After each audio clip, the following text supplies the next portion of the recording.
Welcome to SHI's Research Breakdown, where we turn complex research into quick conversations that matter to your business.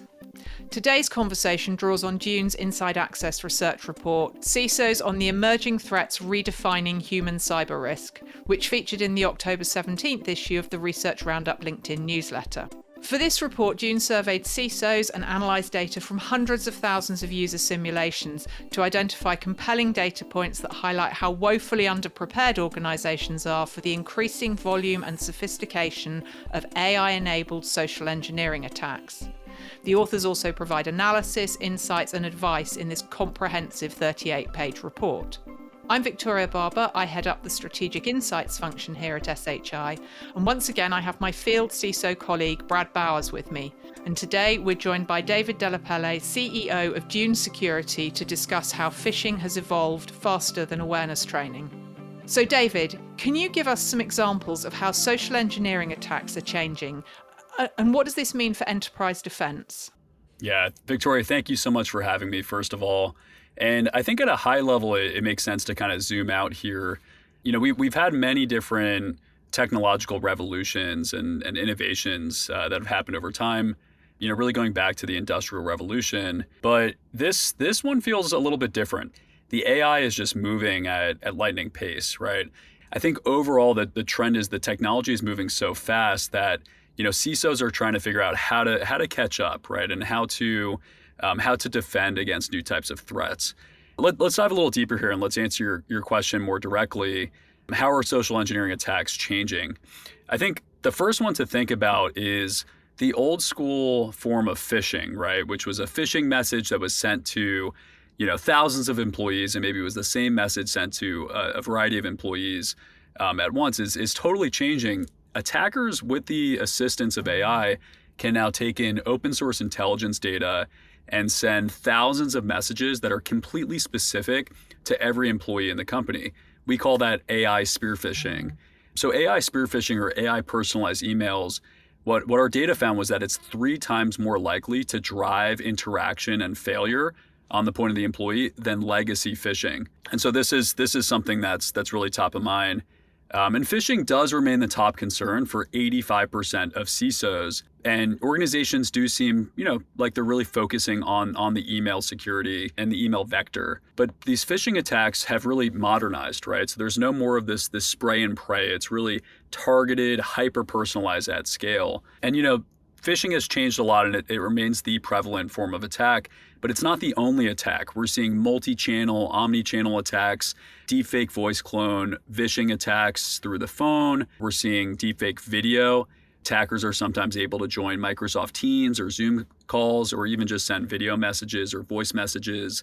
We're also seeing attacks happen, you know, out of band, right, through encrypted channels like WhatsApp, Signal, and other forms as well. So things are changing fast, and it's hard to keep up. Dave, you mentioned about multi-channel threats and just kind of where that's going. Can you give us a little bit more? I'm curious both what are the details around the vehicles that threat actors are using, and more importantly, what's the impact of that been on phishing overall? Yeah, and it's a great question, right? So think about maybe 10 years ago, if an attacker was trying to break into a company, they would use social engineering, right? Nothing's changed there, but they would send a phishing message to every employee in the company. And this has really changed. Now there's this hybrid approach where the attacker can send a hyper-specific AI-generated spear phishing message at the same time that they're also sending maybe a message via Slack, right? If they can break into the Slack environment, or they're sending something out of band on WhatsApp. Now, it gets really scary when that email is paired with a phone call that's maybe from that person's boss, or maybe they're getting a video message from their boss as well.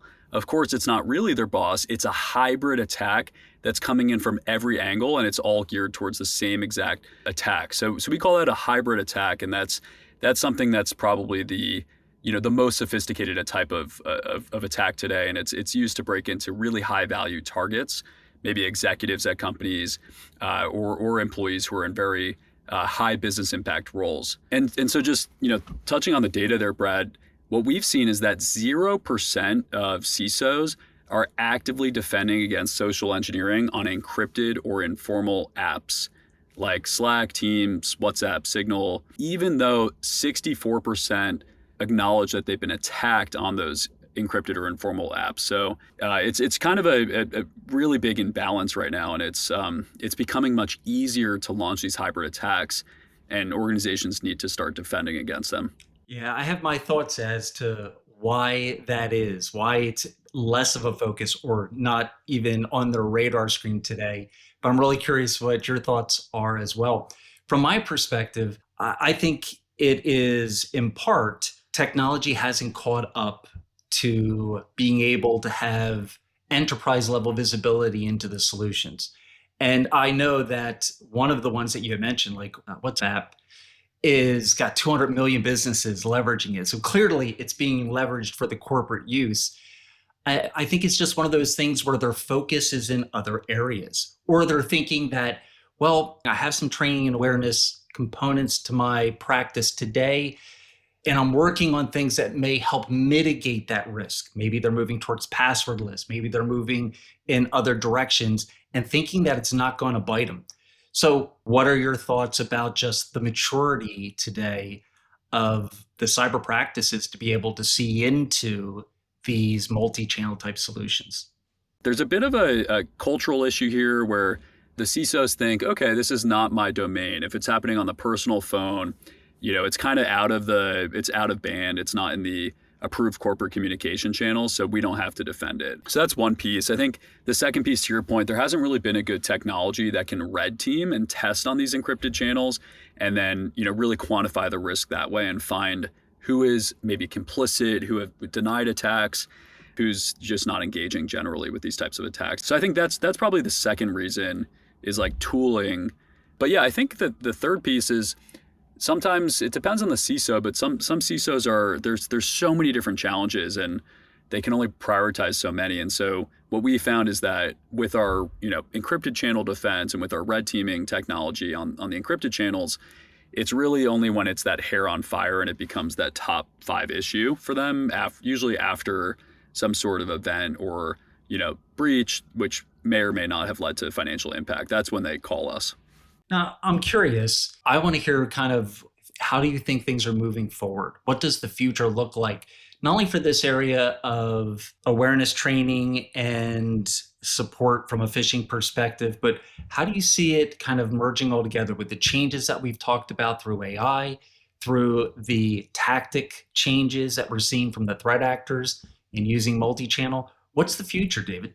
Yeah, and when we surveyed these enterprise CISOs, we found that only 12% of CISOs feel that their current security awareness training program and platform is effective, and only 26% rated their insider threat readiness as high, and then 30% of users went all the way down the kill chain with when faced with AI spear phishing. So within user risk, which can be defined as social engineering, insider threat, what we found is there's really kind of 3 core buckets. Roughly 75% of the employee base is low risk. Roughly 20% is moderate risk. Now, those moderate risk and the low risk people maybe just need to check the box for compliance training, right? And we want to let them get back to work and we want to reduce their friction. For the moderate risk employees, we can apply user adaptive testing and training in order to tell them exactly how they can improve and then test them continually. If they improve, then they get less training over time and they can move into the low risk category. For those 5% of high risk users, what we want to do is actually start restricting their access and locking these people down, which can take a few forms. What we've typically seen organizations wanting is to use user risk scoring for performance management purposes, right? If they can't do that, they want to use their existing tooling for access restrictions. Or the third way is enforcement step up, right? Maybe MFA step up or graduated authentication or restricting access further within the network or the identity layer. So that's how we see the world is, in summary, we want to really emulate exactly what the attackers are doing, use AI, all internal based, locally sourced and locally created and housed AI in order to emulate what's happening. And then we want to treat different user groups differently based on their comprehensive risk score. So, David, you had mentioned in there around how insider threats and really the insider risk piece has become a important part and is becoming a growing part of what we're seeing in some of these phishing and very targeted types of attacks against executives and leadership. Tell me a little bit more about what you're seeing from how organizations are dealing with what's been in the news lately around some nation states like North Korea having employees applying for jobs in an attempt to get into the business and to either steal intellectual property or to be a disruptor to that business in general. I'm very interested in this because I know phishing and some of these AI based attacks, even up to deepfakes, are being leveraged to help collect and harvest information so that when those individuals attempt to apply for a job or become an insider, they're more effective. What are you seeing around that, and how does that play into the broader story of kind of what we're seeing in this training and awareness piece? Yeah, it's a pretty alarming threat. Almost the majority of companies that are hiring, especially remote IT employees, they're seeing candidates either get late into the interview process or even get hired in these remote IT jobs at American companies. We're seeing North Korean spies, right? These are North Korean nation state sponsored spies who are in this vast, conspiracy to access American companies and to take them down from within. It's pretty alarming. So there's a lot of different ways that these nation state hackers can use AI to try to break into a company.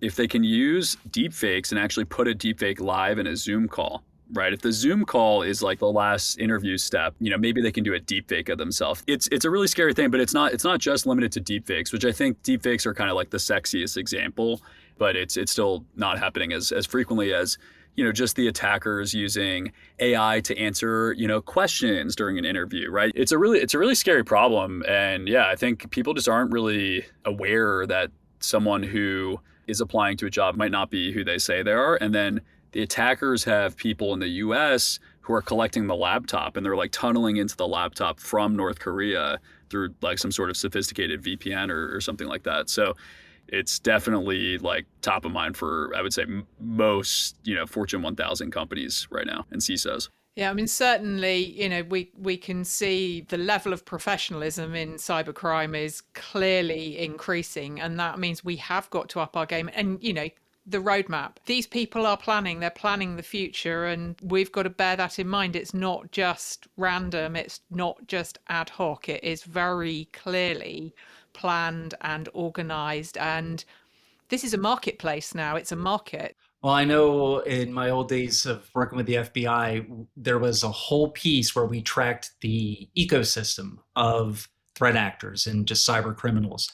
And it's amazing how well they communicate, they share, they trade, how they sell and barter for pieces of information that help them do what they do to be effective in either getting money or doing other forms of attacks. And it's growing, clearly.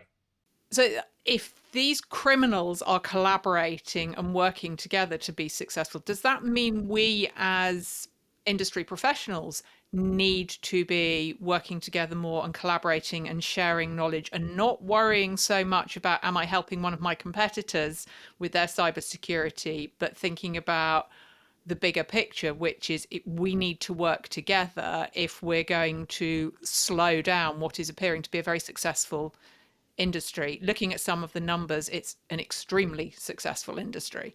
Yeah, I think that's super important, right? It's cybersecurity is not necessarily competitive, right? Like maybe the chief revenue officer of company A and company B in the same industry are very competitive and they would never share information, but the chief information security officers, what I've seen, and maybe Brad, you can tell me if you see it differently, but I see them more as collaborative partners. They're actually sharing data, and so it seems to be not that competitive from my perspective. Yeah, and this is a topic as old as time. It's been, hey, are we sharing and collaborating with each other from a cybersecurity practitioner perspective as effectively as maybe the bad guys are? And the reality is, I think we are. And you even see today very tight integration between the technology manufacturers like Dune Security, like the big players on the firewall and on the endpoint side, where they agree on what a common taxonomy should be for certain events. They agree on the severity when they see certain types of events.